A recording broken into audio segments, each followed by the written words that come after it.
I'm Scott Dainty. I run our sales team here at Solo.io in the UK, and with me to give us a change of pace, we've got Antonio, who's one of our field engineers that can answer any technical questions. You might want to sit down because I get nervous with you stood next to me. Okay, so really, this presentation is called Blurred Lines. We're talking about north-south and east-west traffic and bringing those two things together. We were thinking about calling it It's All About the Plumbing, and that will become obvious when we're moving forward. But what we're really doing from our side is focusing not on the APIs, but on the API delivery mechanisms, the API platforms, and how we can secure, observe, and make them resilient.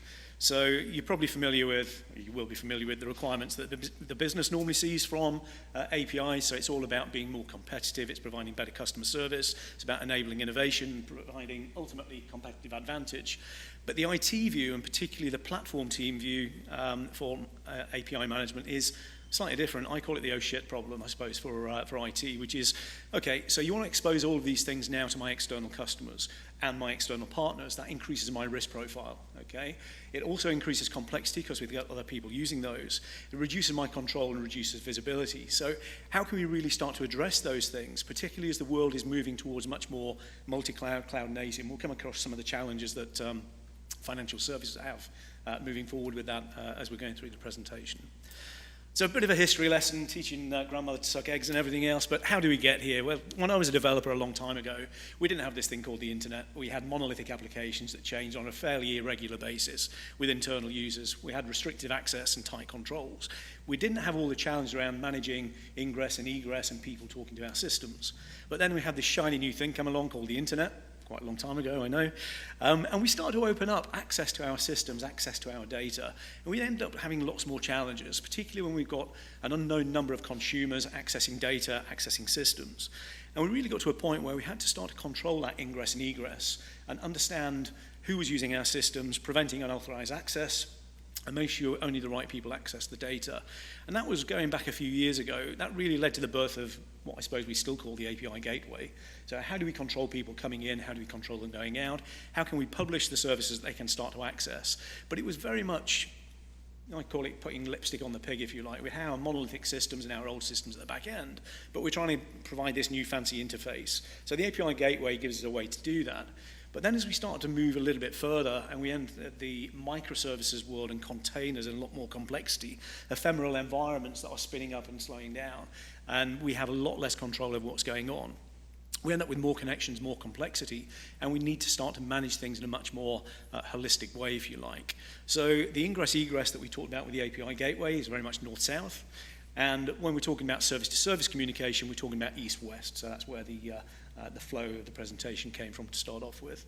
So really what we need to look at now is it's not just about how do I get my traffic in and out and approve and authorize that. It's also how do I manage what's happening inside my environment, because we've got less control over traffic, less control over throughput and so on and so forth. So it really is about the plumbing. Now, if we start to apply the API gateway model to these sort of broad-based microservices that can span sort of many systems, it's a little bit like plumbing your house so that every single tap or every single radiator connects to the incoming pipe that's on your street, okay? It just makes no sense whatsoever. So we're going to find a way to be much more efficient with that, getting much more throughput by allowing better service-to-service communication. And if we take that as the current state of play, where we're seeing most organizations now moving towards is this cloud-native model. People are looking at GitOps, they're looking at ways to do things by code declaratively, and we're moving much more to a multi-cluster, multi-cloud world. Now, that could be a cluster on-prem, it could be multi-clusters in a cloud, but as people will know here from the financial services marketplace, the regulators are actually saying, look, cloud concentration risk is a big problem for us as a bank. We need to make sure that you're doing multi-cluster traffic so you can fail over and route separately. That could be on-prem and cloud, or it could be across multiple clouds. So how can we provide seamless connectivity across all of those clouds?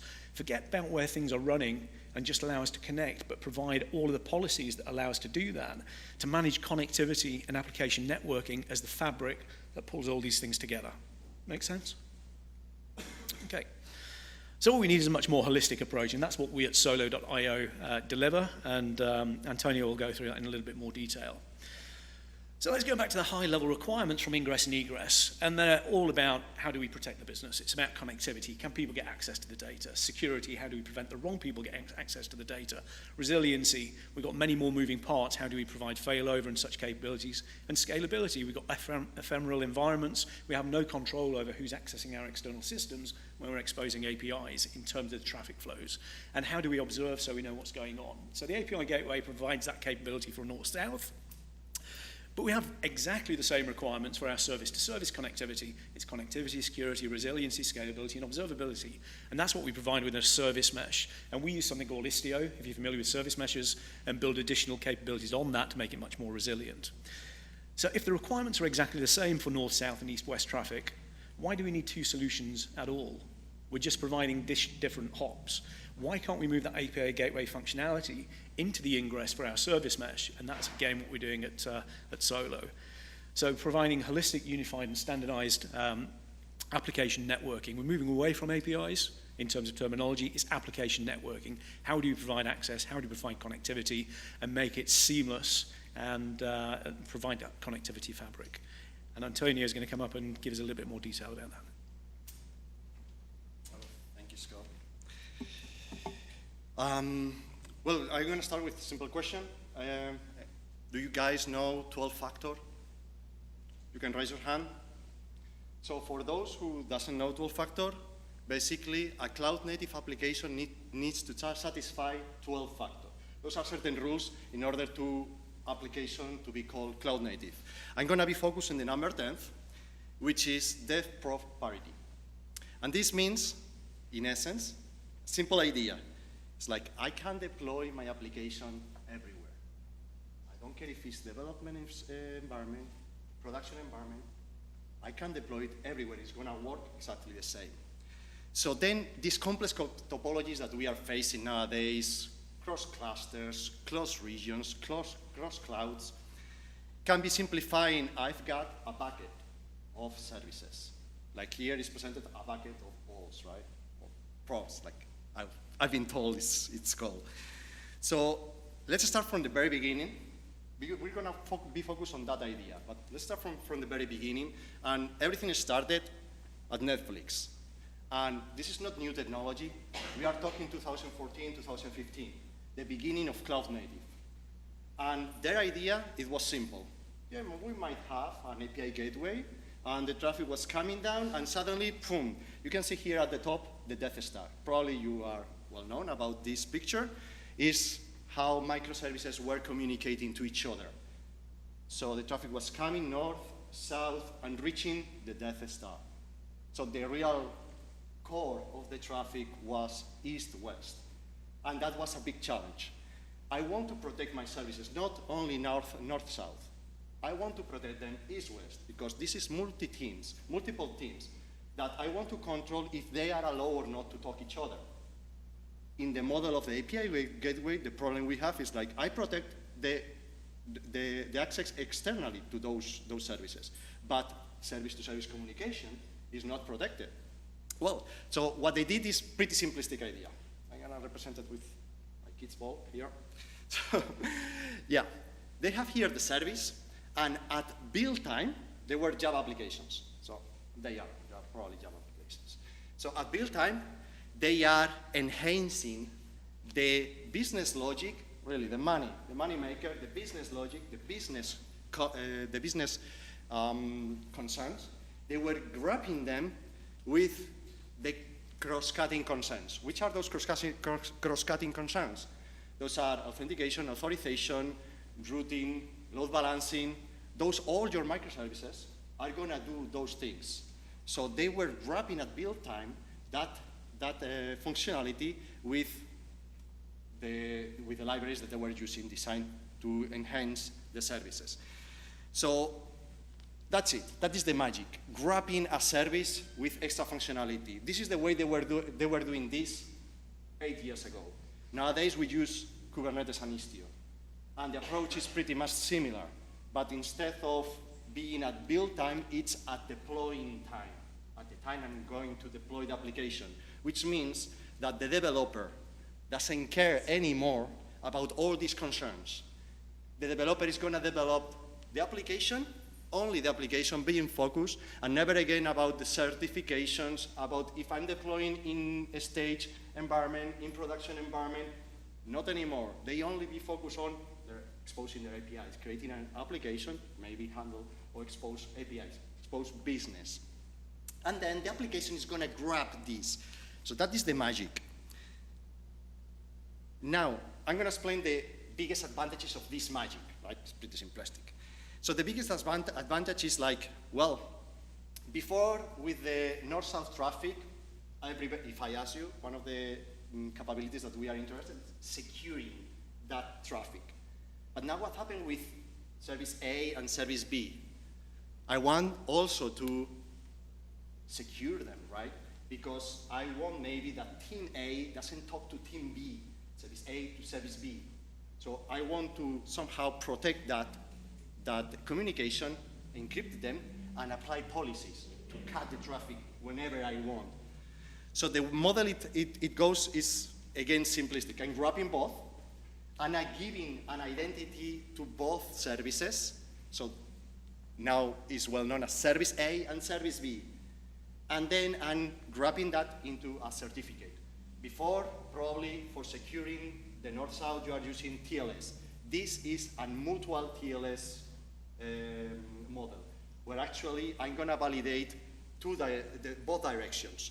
So service A is able to say, yeah, this is service B, and service B can say, yeah, this is service A. They know each other based on that identity. Difference with the API gateway model, it's that whilst you protect north-south, what happened before with the east-west traffic, service to service? They have to trust. They were trusting each other. Yes, I trust you. I don't protect you, so I'm trusting you. In this model, you can choose, should I trust like that model, or should I not trust? And that is the zero trust that probably you heard about. Zero trust network. So this is it. I choose to not trust anybody. Which is the advantage of that? If I don't trust anybody, I can deploy my application in AWS and my other application in Google Cloud, and still, they're going to work exactly the same. That concept that we talked at the beginning. I can deploy everywhere. I treat all my services the same. Like they were in only one pool, but they are deploying two different clouds. So that is the next benefits that we have. Another one is like, who's doing all this, right? I mean, it's going to be the operators going by one, configuring the wrapper, that wrapper with the extra functionality. No, it's going to be the control plane doing this. So we're going to have a unified control plane across all our infrastructure just to configure that wrapper. So when we have that unified, then we don't talk anymore about service to service. We focus only, the picture is only my service, only one service, and the control plane for the configuration. And I don't talk anymore about north-south or east-west, because from the point of view of this service, it's just traffic, inbound and outbound, with my wrapper. So the final advantage of all of this, and probably the most interesting for everybody, is that, as you can see here, I'm the wrapper. I can feel any single touch point to my service. So I can basically analyze and get metrics of every single touch. How many times I'm touching the service, how many times somebody's communicating, how many times I'm communicating. And I'm going to give you here a comparison. I'd like to give this your mobile. Nowadays, your mobile is that proxy, that wrapper to your life. I'm texting my friends, and I go through my mobile. I call my friends, I go through my mobile. And my provider is getting all that information and showing me how many times I'm talking, how long, to whom I'm talking, and getting all the metrics out of that. So if I can get all the metrics, I can present it in a nice way. And that is the observability tool. Another fancy word that everybody talks about. Observability is just the ability to transform those metrics into nice graphs to understand how your system works all over. Not just, again, the north-south traffic is also the east-west traffic, service to service, which is the really important thing. What you can do out of this? Chaos engineering. I can inject fault, and I'm going to see how my system behaves. If my service in UK is down, then suddenly I can see that the traffic goes and flows. It's failing over my other service deployed in Germany. So I don't lose business. That is the intention. I observe that if I inject faults, that in a real scenario could happen, I can see and I can observe how my system is gonna work, and I can, overact. No, I'm gonna not react, but I'm gonna be defensive and act before these problems happen. So at the end, this is the advantage of the application networking, just a few of those. We are basically in the booth. If you want to know how this really works technically, I'm not sure if many people are interested in really how this works technically, you can visit us in the booth. And well, we will go down to those topics, because here we were just drawing how this works, the top layer, So, well, I think that's all from my side. If you have any question, we are happy to answer. Does anybody need directions to the pub or the bar that we're meeting at? We're all good? Well, thank you for your time. Cheers.